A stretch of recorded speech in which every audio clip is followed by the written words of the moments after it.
Natuwa ng fans nang makita nilang magkasama ang magkaibigang sina MC Moi at Vice Ganda sa mga litrato at video na kumakalat online. Umugang ang chismis na nagkaroon umano ng lamat ang friendship ng dalawa dahil sa nangyari sa isang episode ng vlog ni Vice noong Mayo, kung saan kinomprontan niya si MC dahil hindi raw marunong makisama habang nagbabakasyon sa Palawan.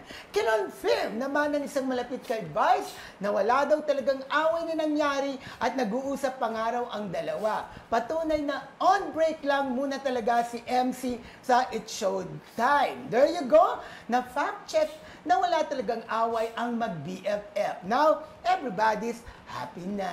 Oh, so natuldukan na talaga. Kaya lang. Oo, magkasama sila sa parang kumakain sila, magkasama sila sa isang mesa. Tapos, ang ating kaibigang si MJ Felipe, di ba, nag-post din ng picture kung saan magkasama si Vice, tsaka isang kaibigan nila, at tsaka si MC. Doon sa comedy bar. Ayan, alam mo, sila. kasi yan, parang nandun si MC, andun din si Vice. Ang sabi nga daw talaga, yung iba, pero pag mapapanood mo yung video tsaka yung picture nila, sa tingin ko lang, ayaw ko kung bayo, parang may awkwardness pa rin. Kasi hindi nakayakap talaga, hindi nakakbay. Si Vice nakakbay sa kabila. Pero na siguro may pakiramdaman din, di ba? Pero hindi natin alam kung talaga nagkaroon ng tampuan. Pero bakit ang tagal naman magbakasyon?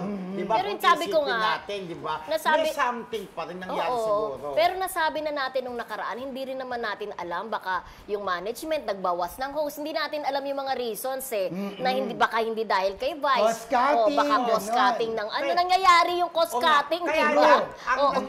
ang nangyari naman kasi, right after that incident, bakit bigla kasing nawala? Pero naibalita din naman natin dito na bago naman daw umalis mabasyal ito sila MC tsaka si Lassie, nag-usap sila bago mag-Boracay, di ba? Sabi wala namang problema, di ba? At saka malayo daw na talagang magkaganto maghiwalay itong si MC at saka si Vice dahil sosyo pala sila sa Vice Comedy Bar. Kaya ang sabi, talagang pupunta doon si MC. Pwede rin naman civil lang. Hindi natin alam talaga eh. Pero sana nga okay sila. Hinihingi lang ng pagkakataon, di ba? Kasi nga sabi mo nga, partners pala sila sa Kaya nang magpunta ni MC. Ang importante doon is natitake nilang magkita together. Kasi ang masama noon, yung ayaw mong makita. Di ba? Ibig sabihin, mahihilot pa yan kung may something nga.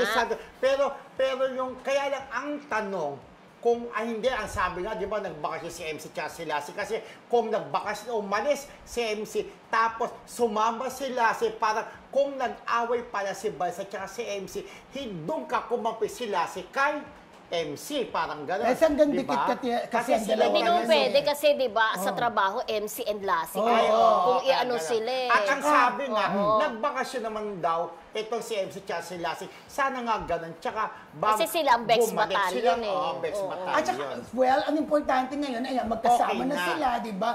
Okay na. Kaya naman, yes! Sana nga okay na okay. Thank you, Lord.